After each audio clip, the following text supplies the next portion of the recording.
¿Tu dependencia al teléfono móvil o celular está afectando a tu crecimiento espiritual? ¿Crees que existe alguna diferencia entre leer la Biblia sobre papel o sobre un soporte digital? Pues quédense con nosotros porque todo esto y más vamos a hablar hoy aquí en Punto de Encuentro número 93.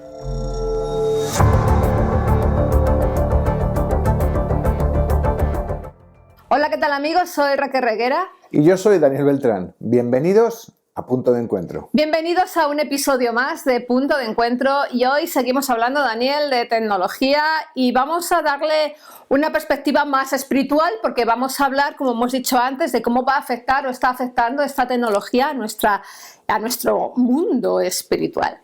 Y el caso, Daniel, es que la tecnología está día a día pues, más presente en gran parte de la humanidad. Vivimos en una nueva cultura de la comunicación donde se derivan muchísimos beneficios. Por ejemplo, pues se amplía nuestro conocimiento, nuestras conexiones. Hay unas formas muchísimo más dinámicas, como por ejemplo esto de Punto de Encuentro, ¿no? De aprendizaje y de comunicación que ayuda a esto de lo que se denomina progreso social. Pero sin embargo, Daniel, y a pesar de la gran lista de bendiciones y de beneficios que tiene el mundo digital, por así decirlo, hay que estar un poco alerta porque sentir vértigo, desconfianza y respeto por todos estos cambios que están sucediendo es algo totalmente normal. Sobre todo porque muchos actores relevantes de esta industria tecnológica, bueno, pues no escatiman esfuerzos en lanzar sus advertencias sobre estos inventos que ellos han creado, ¿no? El famoso escritor Yuval Noah Harari dijo lo siguiente: Google o algunas compañías de ese estilo tomará las principales decisiones sobre la salud, sobre los niños y sobre nosotros. Y lo mismo puede pasar en otros campos de la vida, incluso la vida romántica. Si un algoritmo te monitoriza todo el tiempo, te conoce mucho mejor que tú. Sí, Raquel, la verdad es que hoy en día, y te lo digo también en el terreno profesional, yo trabajo en diagnóstico genético, cómo la inteligencia artificial va ocupando un lugar cada vez más central. Porque muchas veces, claro, la inteligencia artificial lo que hace es convierte una serie de números, convierte números en una serie de comportamiento. Incluso si tú miras a alguien a los ojos, eso lo puedes convertir, por ejemplo, en un valor determinado que puedes después integrar en un algoritmo, y este algoritmo te da con bastante precisión, incluso mucho mejor de lo que lo hacemos los seres humanos, definir un comportamiento o predecir un comportamiento futuro, ya sea de una persona o ya sea de cualquier tipo de mecanismo o por ejemplo, del clima.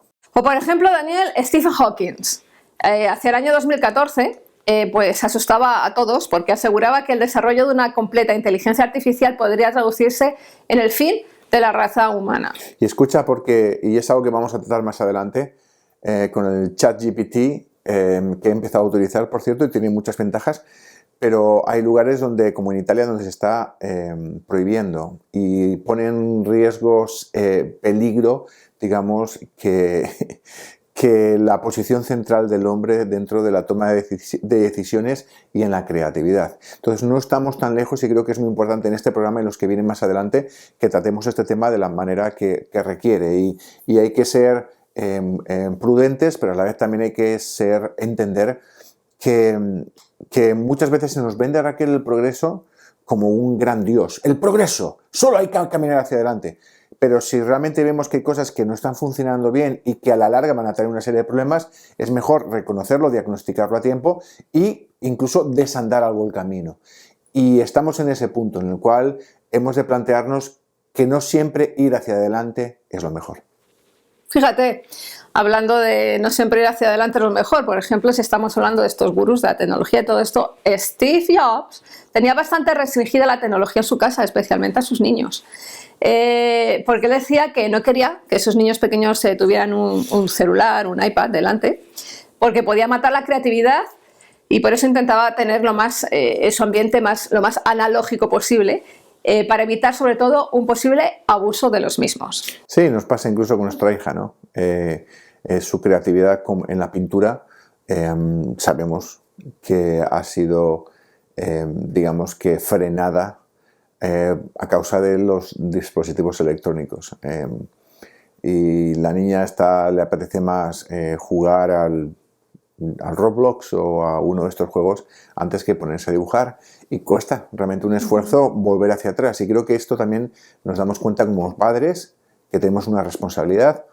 También los educadores se dan cuenta de estas cosas en las escuelas, y muchas veces años anteriores íbamos hacia una utilización masiva de la tecnología y nos estamos dando cuenta que en algunas escuelas se están dando cuenta de cómo esto afecta al desarrollo del niño y a su aprendizaje, y lo que están haciendo es volver a métodos más tradicionales. Y tanto, hablando de Steve Jobs y toda esta gente del Silicon Valley, tú hablas de métodos tradicionales, porque nosotros a veces, no, que el niño utilice un iPad para la escuela. Pues esta gente, pues en toda la zona del Silicon Valley van sus niños, sobre todo los pequeñitos o los de primaria, pues van a colegios de Waldorf, y este método de estudio pues prohíbe por completo la tecnología. O sea, si quieren pintar, lápiz y papel. Y incluso los televisores o los vídeos y todo esto están totalmente prohibidos en las aulas hasta secundaria. O sea, estudian como estudiamos tú y yo, con una pizarra y una tiza, ¿no? No solo los niños, también los adultos. A la hora, por ejemplo, de leer el periódico. Las personas con alto poder adquisitivo, con alto nivel empresarial, digamos, y profesional, muchos de ellos, una gran proporción de ellos, siguen leyendo el periódico en formato de papel. Y esto aparte tiene que ver mucho con la capacidad de dejar lo que los ingleses o americanos llaman el serendipity, ¿no? El no solo enfocar en algo, sino tener una mirada más amplia. Muchas veces uno lee el periódico, empiezas leyendo una noticia y aprendes otras cosas. Y esto es muy importante, Raquel, para la cultura. Y muchas veces vamos muy al grano y olvidamos que también pues, se aprende en el camino, ¿no? De cosas que a lo mejor no usas ahora, pero que después vas a poder utilizar. Así es, pero Daniel, lo que está claro es que la era digital llegó para quedarse. O sea, yo creo que ya no hay marcha atrás, no podemos rebobinar hacia atrás y empezar de nuevo. Y cada día, podemos apreciar cómo la tecnología se va apoderando de todos los rincones, ya no solo de la humanidad, como he dicho antes, sino de nuestra propia vida, ¿no? Pero yo creo que la mayor parte del tiempo es para mejorarla y para hacerla más fácil, ¿no? Pero tenemos que ser objetivos y verificar hasta qué punto, pues también, nos está beneficiando, pero también nos está perjudicando. Y lo más importante, como esta tecnología no esté sobrepasando los límites de nuestra libertad. Decía el historiador noruego Christian Louis Lange que la tecnología es un siervo útil, pero un amo peligroso. Y lo cierto es que una de las facetas que este amo peligroso mejor avasalla actualmente es el tema de la identidad. Aunque por un lado, por las nuevas tecnologías y todas las redes sociales se han convertido en un baluarte de la expresión, de la identidad, de la individualidad, etcétera, hay que tener mucho cuidado porque nunca antes en la historia las personas han sido tan influenciadas, afectando, arduamente sobre todo a nuestra identidad humana, ¿no? Y tan mentirosas. En Facebook te puedes poner el nombre que te dé la gana. Yo me voy a llamar Rita la Cantaora, por ejemplo, y me voy a poner una peluca rosa y voy a decir que soy una niña de 20 años. Y esto en redes sociales lo puedes hacer. Claro. En la vida normal, en la vida normal ya empieza a ser más normal, ¿no? Yo soy una niña de 5 años, trátenme como una niña de 5 años. No, pero el otro día leía un reportaje de un cirujano estético que decía que hace unos años los que se querían operar iban con una foto de un famoso, ¿no? Y es difícil porque a lo mejor iba una persona, una mujer, y decía, quiero ser como Angelina Jolie. Obviamente, si sus rasgos no se parecen en nada, pues el médico le decía, no, es imposible. Pero es que ahora no te van con la cara de los famosos, te van con los filtros de las redes, de Instagram, etcétera, etcétera, etcétera. Entonces, claro, ellos se ven ya con esa cara totalmente desfigurada, sin años, y obviamente pues al médico le es imposible decir que no puede llegar a parecerse porque la persona en sí ya se está viendo que puede llegar a ser así. Entonces, efectivamente vemos como hasta nuestra propia identidad individual pues está siendo muy, muy trastocada, ¿no? Yo recuerdo cuando empezó la cirugía plástica que la gente iba con una fotografía de un santo. Sí, ¿no? Y lo besaban porque salía cualquier cosa, ¿no? Después pasó por Angelina Jolie y ahora, pues mira, me va a poner el filtro Barbie. Pero Daniel, ahora vamos a verlo desde el punto de vista de los cristianos, de nosotros, porque pensamos que la tecnología no nos afecta, pero no es así, para nada, ¿eh? La tecnología influencia decisivamente en nuestra teología. E incluso un hito tecnológico puede llegar a marcar nuestra concepción de Dios. ¿Quieres que te ponga un ejemplo? De acuerdo. Mira, un invento reciente, como es el reloj de pulsera. Es que ya no llevo. Sí, yo no lo llevo ahora, por el momento lo llevo. Pero con la invención del reloj de pulsera logramos tener pues una precisión sobre el tiempo y podemos agendar nuestra vida, ¿no? El avance tecnológico en la medición del tiempo también dio luz a dos nuevas metáforas para explicar la relación que Dios tiene con su humanidad. Una metáfora positiva y otra, bueno, pues no tan positiva, un poco más engañosa. La positiva, pues que ya que todas las piezas del reloj se ensamblan para dar lugar a la función, y todo esto lleva consigo bueno, pues la marca de un diseño inteligente detrás. Pues lo mismo también es cierto pasa con nuestros cuerpos. Juntas las diferentes partes de nuestros cuerpos, nuestros órganos, nuestras células, nuestras moléculas, etcétera, y toda nuestra existencia se ensambla en armonía para sustentar y darle cohesión a nuestra naturaleza. Y este es el famoso argumento teológico de la analogía del relojero. Así es que el diseño implica un diseñador. Y su máximo exponente obviamente fue el teólogo británico William Paley. Pero también el reloj proporcionó bueno, pues una metáfora más defectuosa, en que algunos comienzan a imaginar a un Dios que ensambló el universo, le dio cuerda y lo puso en movimiento y se fue, y dio lugar pues a una forma de acercamiento a Dios desde el punto de vista del deísmo. ¿Qué es el deísmo? Pues esa creencia que reconoce que Dios ha creado todo, pero que no interviene para nada en el destino o sea que básicamente lo que me estás diciendo su creación. Hacer una analogía entre nosotros y un reloj lleva a nuestro cambio de identificarnos con un reloj y cambiar nuestra teología o nuestra creencia sobre el papel de Dios como creador, ¿no? Sí. Curioso.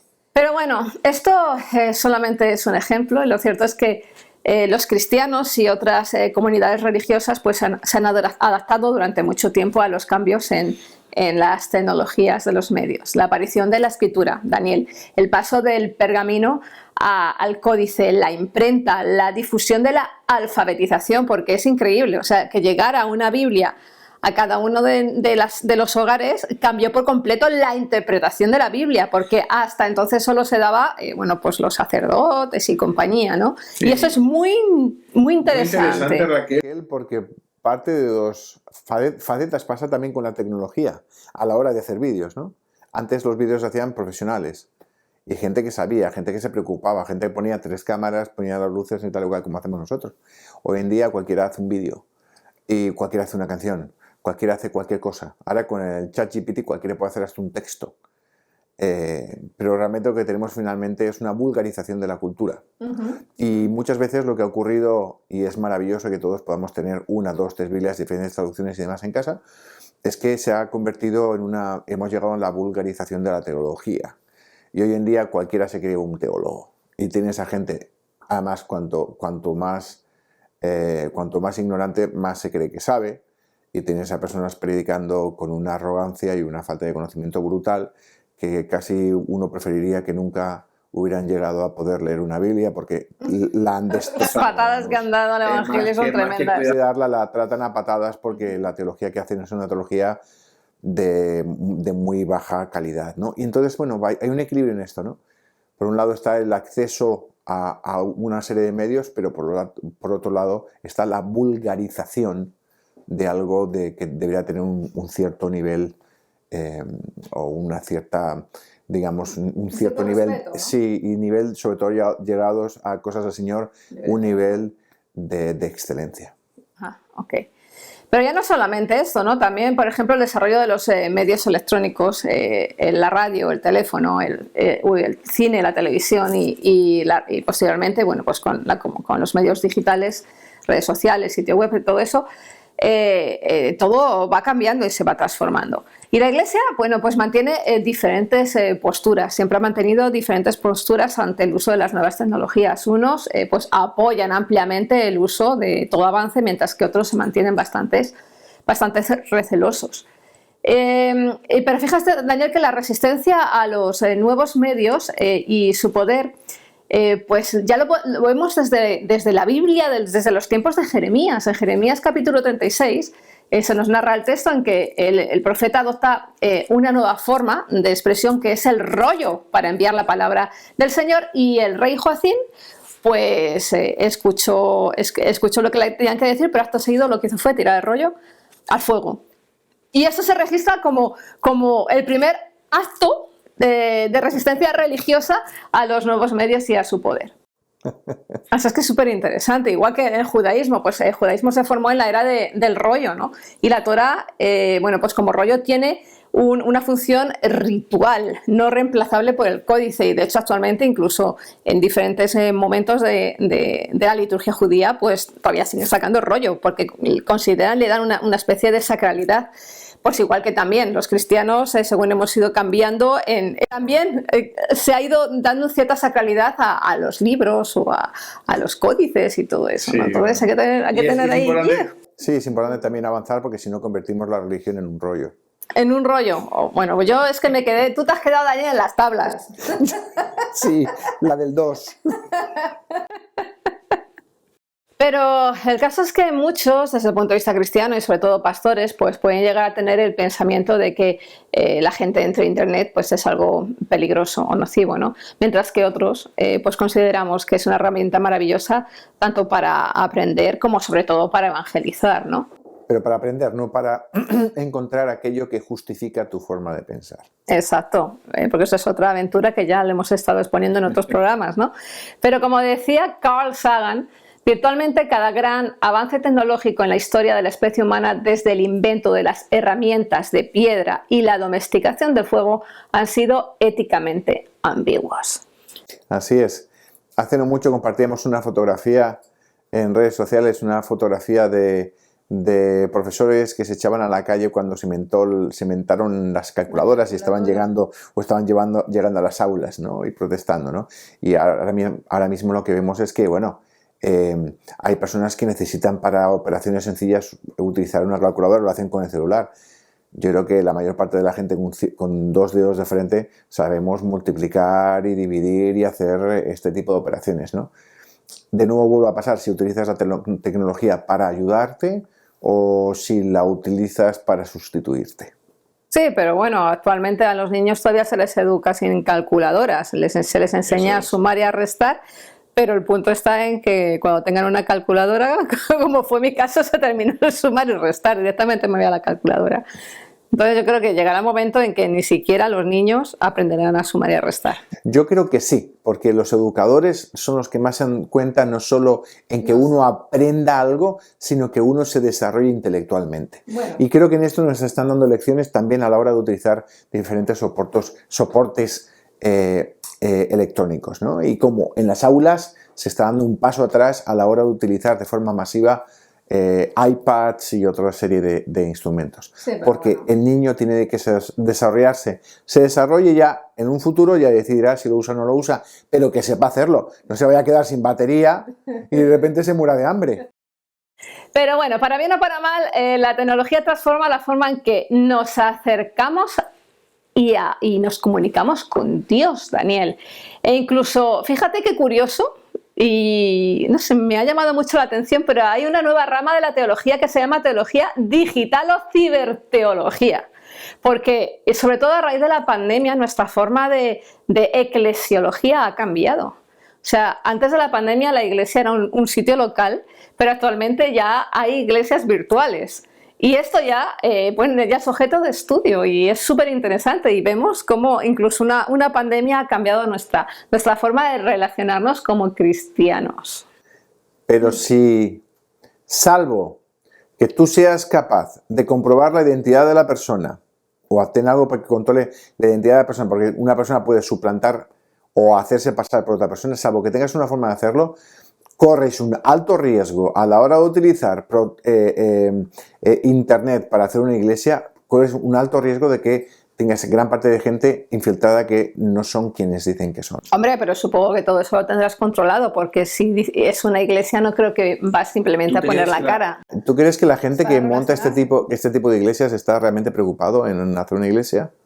¿O lo que están haciendo es montar un ministerio para tener un impacto? No lo sé, pero es que hay gente que ya vive en las redes sociales. No sé hasta qué punto lo hacen con esa intención. También actualmente, por ejemplo, en el tema de la consejería, yo soy todavía de que a mí me encanta estar con la persona y orar con la persona delante, en un cuarto, pero es que ya parte de la consejería incluso ya se hace por Zoom. Entonces no lo sé. Y funciona hasta en cierta medida. Hasta cierto punto. Sí. Sí, es así. Pero hoy vamos a centrarnos en algo que está ya afectándonos. Y es la forma en que leemos nuestra Biblia. Porque muchos de nosotros preferimos a lo mejor todavía leer el libro. Daniel, las tablas de la ley.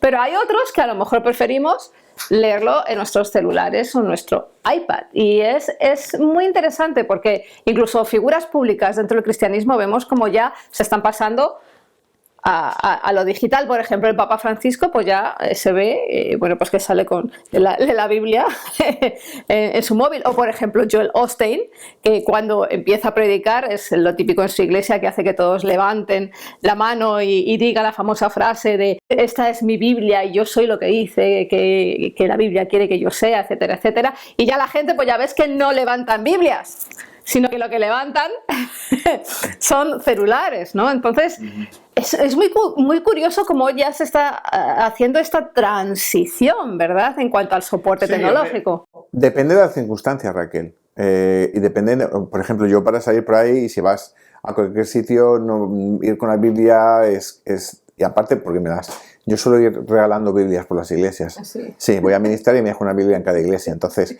ahora cuando voy con el iPad no me lo dejo. Es más caro y no lo puedo sustituir tan fácilmente. Pero sí es cierto, depende de lo que estés haciendo, ¿no? Porque cuando estás predicando algo en profundidad, a mí no me vale con el iPad. Cuando estoy predicando con un versículo de aquí y de allá, sí me vale el iPad porque te da la posibilidad de no hacer las cosas lineales, ¿no? Y tener que ir saltando de un lado para otro. Pero cuando te fijas en un texto, a mí me gusta estar siguiendo el iPad, pero cuando te fijas en un texto, sacar la Biblia y leer del texto. Ahora, plantea otro problema, y es que las Biblias tienen un tamaño de letra determinado. Y para los que tenemos un poco de problema para leer de cerca... Hombre, pero hay Biblias con letras grandes. Sí, pero funciona más fácil... Pues cómprate una lupa.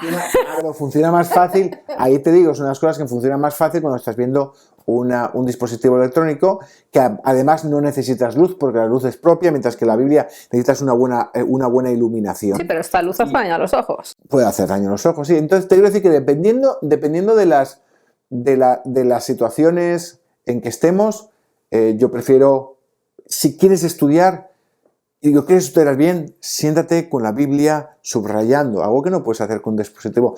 Sí lo puedes hacer, hay funciones, ¿no?, para subrayar, pero no es igual. De hecho, es horroroso. El highlighter de estos es una porquería.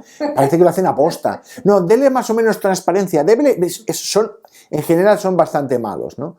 Pero en cambio en la Biblia pues vas y le haces una nota al lado, algo que en estos dispositivos puedes hacerlo, pero no es igual, ¿no?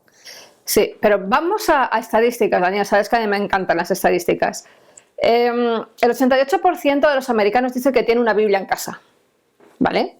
Pero una encuesta reciente hecha por la Sociedad Bíblica Americana muestra que el 41% de los americanos usan Internet y leen su Biblia en la computadora. El 29% hacen búsqueda en su teléfono y el 17% leen la Biblia en el iPad. ¿Vale? Así es que vemos como poco a poco estos nuevos formatos ya están entrando. Y tú lo dices, tú todavía te mantienes híbrido, yo también. Yo para leerla en mis devocionales prefiero el libro. Sí. Es como que hay otra dimensionalidad detrás. Sí. Pero obviamente para estudios, y ya si te pones a hacer un estudio determinado, un versículo, obviamente la rapidez con la que puedes entrar en un montón de interpretaciones y en un montón de Biblias es maravilloso, ¿no? Antes tenías que ir y Biblia por Biblia, ir mirando y versión por versión, ¿no? Interesante, vas a Bible Gateway y seleccionas un versículo y entonces, aparte de todos los idiomas que tienes, que es divertido ver cómo se dice, yo que sé, en tagalo, en un swahili, pero también tienes las diferentes traducciones y puedes dar un versículo y te vienen todas las diferentes traducciones, ¿no? Otra cosa que tiene fenomenal en la utilización de Internet, si sabes encontrarlo, es utilizar una concordancia electrónica a la vez que estás estudiando, utilizar, por ejemplo, traducciones al griego, ese tipo de todo lo puedes tener en un mismo libro. Y la cantidad de estudios y recursos que el Strong, el Strong el diccionario bíblico Strong, que es un libro que parece es enorme. Imagínate que me voy a ir por ahí, para el viaje voy a estudiar la predicación, y en el avión abro eso, ¡puf! Y lo abro, ¿no? Llegó Moisés. Con las tablas. Entonces todo tiene su punto, ¿no? Puedes llevar la Biblia mejor y esto para servirte de apoyo, ¿no? Dependiendo del lugar. Pero hay una cosa que es totalmente cierta, Raquel, y es tangible. Nuestro proceso de aprendizaje tiene que ver, también se relaciona con nuestro cuerpo, no únicamente lo que vemos, sino también cómo nos vemos en este proceso. Y hay algo muy importante, es que es tangible, es que el libro es tangible. Que es tuyo, que es mío, que es mi Biblia, ¿no? Sí. Pero Daniel, vamos a ahondar un poquito más en el tema de la lectura digital, porque es posible que para algunos de nosotros, pues pensemos que es igual leer a través de un teléfono que leer en un libro, ¿no? Pero ¿es realmente esto así o es posible que nuestra comprensión, nuestro entendimiento sea diferente? La verdad es que sí hay diferencia, Raquel. Y creo que nos damos cuenta, ¿verdad? Cuando estamos utilizando un libro, el libro es algo tangible. Se venden muchas copias, pero cada copia es diferente. Es tuyo. Pasas las páginas. Hay una mayor relación ergonómica, digamos, con el libro. Puedes tomar notas. El libro es lineal, pero sobre todo es tangible. Sin embargo, cuando tenemos un dispositivo electrónico, no es tan tangible. Es tu dispositivo electrónico, pero cada libro utiliza lo mismo. Esta pantalla son muchos libros a la vez, con lo cual no hay una relación de pertenencia o de una sensación de realidad física del texto. Y esto tiene una influencia en la forma en que nosotros nos relacionamos con la fuente de conocimiento y lo asimilamos. Es sencillo, somos un poquito todavía rudimentarios. Pero, ¿sabes? Hay muchos estudios al respecto. Porque esto después se traduce en una serie de diferencias, sobre todo a la hora de qué textos estamos hablando, de qué tipo de conocimiento estamos hablando. Existe un cierto grado de contradicción entre los diferentes estudios. Hay algunos que encuentran bastante diferencia y otros que no encuentran mucha diferencia entre leer en un dispositivo electrónico o digital y un soporte en papel. Pero esto se debe en que hay diferencias dependiendo de qué tipo de información estemos procesando. Posiblemente el estudio más conocido a este respecto sea el de Ackerman y Goldsmith en el año 2011, en el cual lo que hacen es dar a leer el mismo material a dos grupos, uno utilizando un Kindle y otro utilizando un libro, y les hacen una serie de preguntas para conocer su capacidad lectora. Resulta que cuando a ambos grupos le dicen que tienen un tiempo reducido y después les hacen las preguntas, ambos grupos responden de forma parecida, no hay mucha diferencia. Sin embargo, y fíjate qué interesante, cuando les dicen que disponen de todo el tiempo que requieran, un tiempo mayor cantidad de tiempo, existe una gran diferencia entre el grupo que lee en un dispositivo electrónico que el que lee en el libro. Esta diferencia es una diferencia metacognitiva, o ellos lo achacan a una diferencia metacognitiva que realmente vamos a ver que es real, que es lo que subyace a estas diferencias. Y metacognitivo quiere decir como el pensamiento del pensamiento. Existe una mayor capacidad metacognitiva leyendo un libro, o la capacidad que tenemos de enlazar o de relacionar nuestro conocimiento. Mientras que tú lees un dispositivo electrónico, tú lees los datos, pero no integras también esos datos.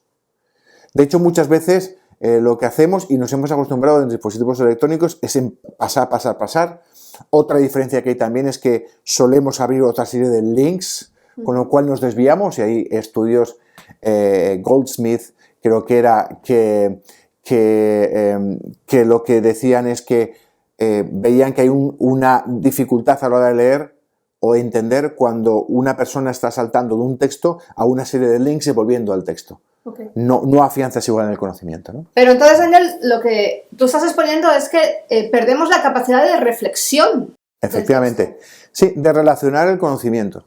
Cuando uno toma un dispositivo electrónico, normalmente uno tiende a scroll down, a incluso a mirar diferentes enlaces, y vemos que uno pierde la linearidad y uno va buscando el dato. Y hay estudios en los cuales ven que no hay diferencia entre leer en un iPad que leer en un libro cuando se trata únicamente de datos.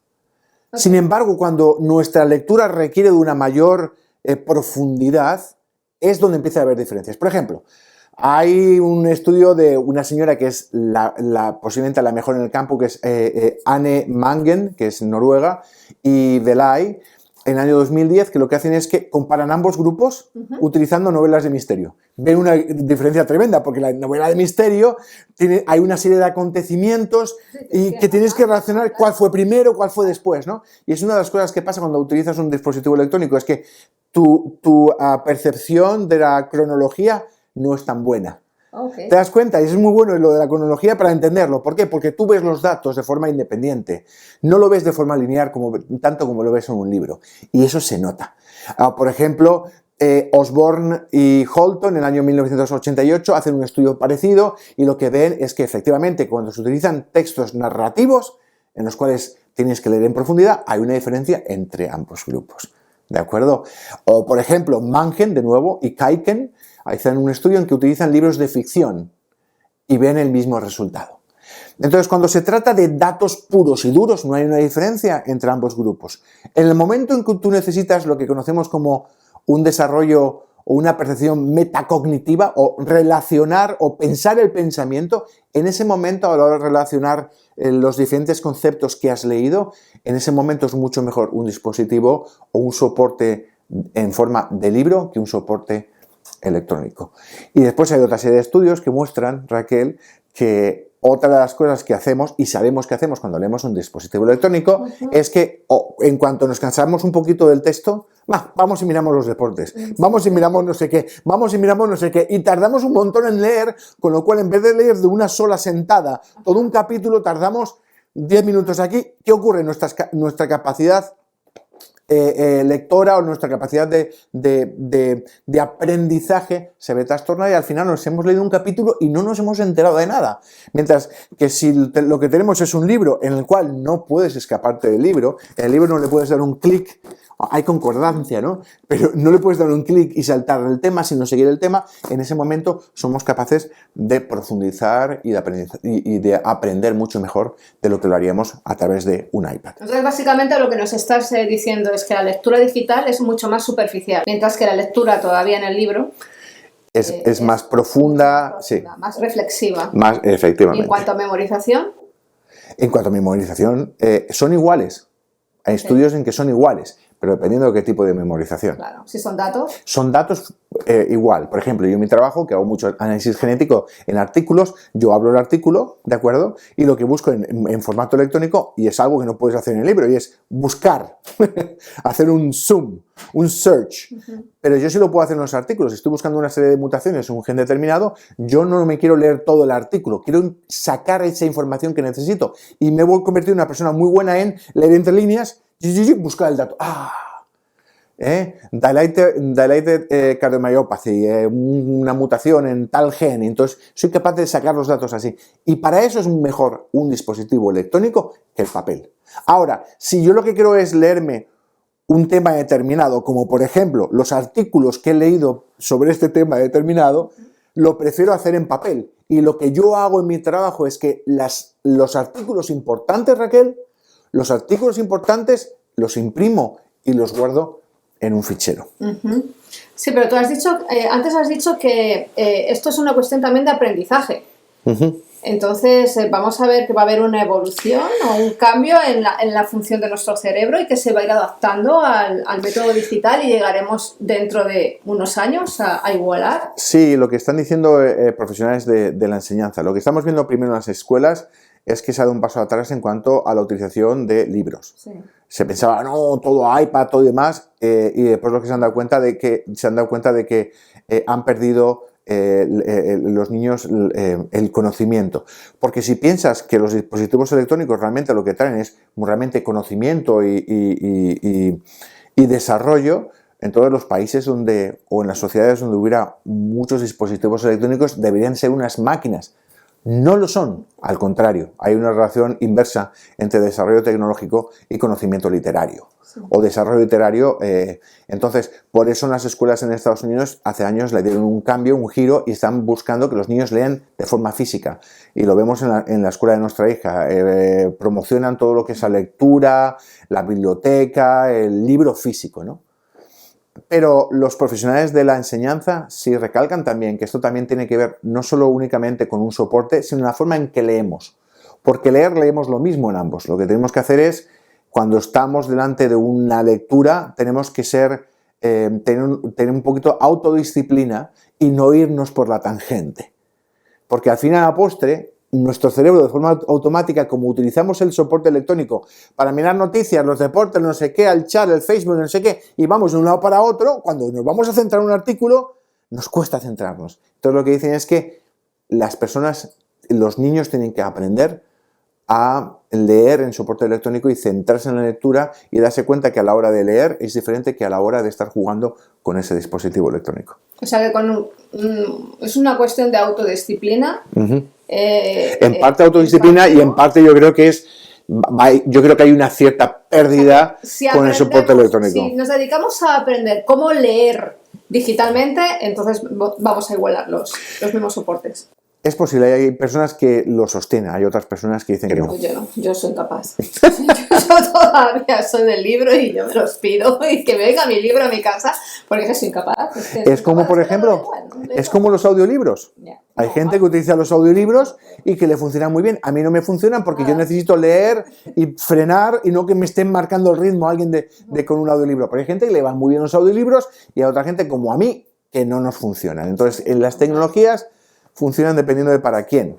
Y por supuesto, y déjame ya que solo que te lo recalque, yo pienso que son dos componentes, ¿no? Y por un lado, no es igual leer en un dispositivo electrónico, pero también necesitamos aprender a desarrollar nuestra técnica lectora mejor en un dispositivo electrónico. Ok. Pero vamos a centrarnos en la Biblia, Daniel. ¿Ok? Porque una cosa es leer un libro y otra cosa es leer el libro en cuestión, que es la Biblia, que los cristianos consideramos que es la palabra de Dios, ¿no?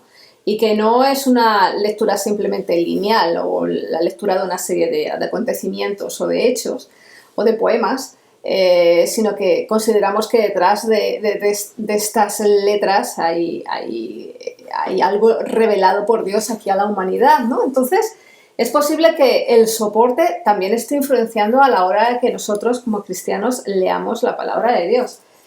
Según Pete Phillips, que es el director del Centro de Investigación de Codex está en inglés, for Digital Theology, para Teología Digital, de la Universidad de Durham en Reino Unido, analiza una serie de efectos que son claros. Y estoy prácticamente 100% de acuerdo con él.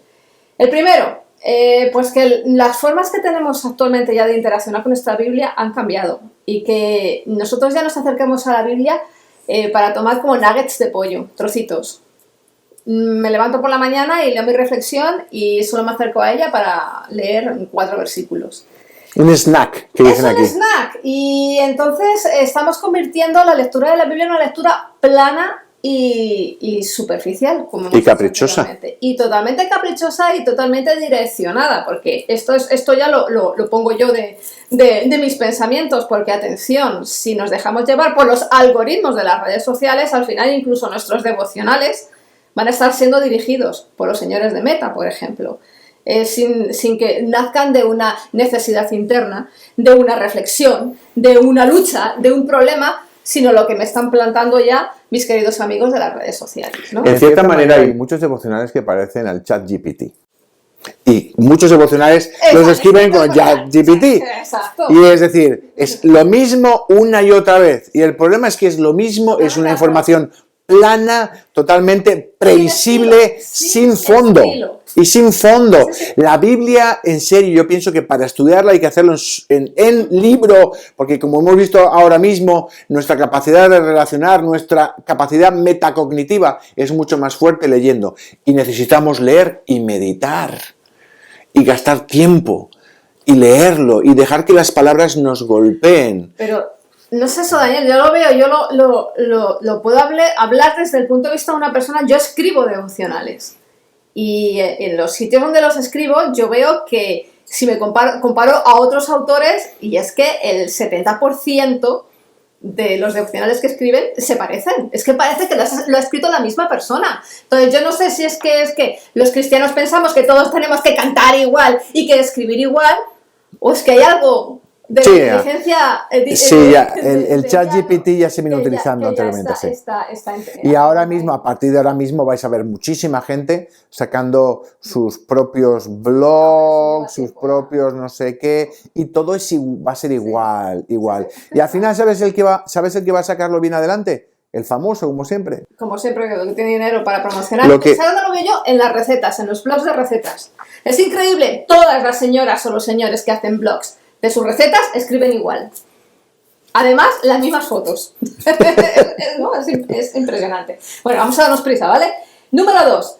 Nos perdemos las características estéticas del texto, como sus temas más amplios y su contenido emocional, y esto es necesario. Y a mí me pasa ya no solamente con la Biblia, es como que me lo impersonaliza. Sí, mira, una de las cosas que decían en el estudio de Mankin y Kaiken, era que veían que cuando comparaban un texto de ficción y no ficción, veían que en el texto, las personas que estaban leyendo un formato digital tenían menos compasión. Increíble. Menos compasión que cuando leían un texto. Ahora, la gente que no tiene compasión no va a tener compasión ni con uno ni con otro. Vamos, eso da igual. Número 3, y esto sí que para mí es un gran peligro. Nos volvemos súper literalistas. Claro, como solemos un versículo, pues toda la Biblia se condensa, toda la enseñanza de la Biblia se condensa en el versículo favorito. Y tendemos a ser fundamentalistas. No estudiamos el texto, no estudiamos el contexto, no estudiamos al autor, no estudiamos qué es lo que nos quería decir el autor. Claro, porque para la nueva doctrina cristiana el teólogo es anticristiano. Totalmente. Totalmente. Y es realmente increíble. Gran parte de los versículos que se utilizan hoy en día están descontextualizados. El pasado fin de semana, enseñando, hablábamos sobre una serie de textos de la resurrección, cuando Jesucristo se encuentra con las diferentes personas, y en griego se utiliza la palabra cardía, ya sea escleocardía o ya sea braquicardía, que tienen que ver con el corazón. Traducido literalmente es corazón. Hoy en día en nuestra cultura el corazón es sentimiento. En aquel entonces en que se escribió la Biblia, el corazón, y en el contexto griego, tiene que ver mucho más que el corazón, tiene que ver con el entendimiento. Entonces, una lectura superflua literalista nos lleva a entender que es de corazón, de corazón. Y una lectura profunda no solo es el corazón, sino es el entendimiento. Y es lo que nos está pasando hoy en día. Sí. Nos hemos convertido en puro corazón, pero corazón actual y no entendimiento, que es lo que necesitamos para estudiar la palabra de Dios. Sí. 4. Dice que las apps, las aplicaciones personales nos aíslan y nos radicalizan. Y hay que tener muchísimo cuidado con todo esto. Y lo que hemos dicho, el propio señor Pete Phillips dice que tendemos, ¿no? Y como yo he dicho anteriormente, al deísmo terapéutico moralista. ¿Por qué? Porque es que actualmente ya con todas las aplicaciones, la forma que tenemos de mirar la Biblia, ¿no? Ya lo que buscamos es utilizamos la Biblia más como una cuestión de motivación. Si yo tengo ansiedad, voy a ver qué versículo me dice la Biblia sobre la ansiedad y ya se convierte simplemente en un libro motivacional, como puede ser un libro de la nueva era. Y estamos tendiendo, y de hecho los millennials y ya las generaciones más jóvenes, cuando se hacen encuestas, hay un alto porcentaje aquí en Estados Unidos que se consideran cristianos, pero atención, su relación, ellos se relacionan más con Dios Padre porque Jesucristo como que se entromete demasiado en la vida de las personas. Y eso pues se lleva también como consecuencia de esta nueva forma de acercarnos a la palabra de Dios y como hacer que esta palabra de Dios sea más a nuestro interés, a nuestra intención, a nuestra necesidad desde el punto de vista siempre individualista. Sí, nos hemos convertido en vez de siervos en parásitos. Y 5, bueno, pues como he dicho, y ya me he adelantado, pues relegamos la Biblia a que sea simplemente un libro de autoayuda o de superación personal. Que por cierto, no sé si te pasa a ti, pero yo cuando voy a buscar esto de versículos para tal, no me vale ninguno. Sí, no, a mí también. ¿No? Digo, ¿quién ha escrito esto? ¿Qué tiene que ver? Porque es que leer la Biblia de esa manera y leer un horóscopo es lo mismo, señores. Es así. O sea, es que leer la Biblia de una forma tan autoayuda, sí. De una forma tan centrada en el versículo, de este versículo a este versículo, el anterior o el posterior no me conviene. No, la Biblia no fue creada, ni mucho menos para ser leída así. Entonces, pues nos estamos perdiendo la riqueza, la profundidad y la espiritualidad de este libro tan maravilloso, ¿no? Así es. Que no es más que es la palabra de Dios. ¿no? Pues venga, vámonos a las redes sociales porque hemos preguntado a nuestros fieles seguidores si prefieren leer la Biblia a través del teléfono o en el libro de siempre, no el tradicional. Karina Rojos, que dice, la tradicional, solo un comentario. Antes se conocía al cristiano por portar su Biblia bajo el brazo, pero los tiempos han cambiado y todo es más práctico. Gracias a Dios por la tecnología que también Dios las usa y podemos acceder rápido a un pasaje bíblico, rápido, pero para mí definitivo es el libro. José Peña dice, depende de lo que estés haciendo. Mi devocional debe de ser con lectura tradicional, todo lo demás lo hago digital. Mira, esto es como yo. Carmen Reguera dice, para mí es más práctico en el móvil porque lo llevo siempre y es más fácil de buscar concordancias.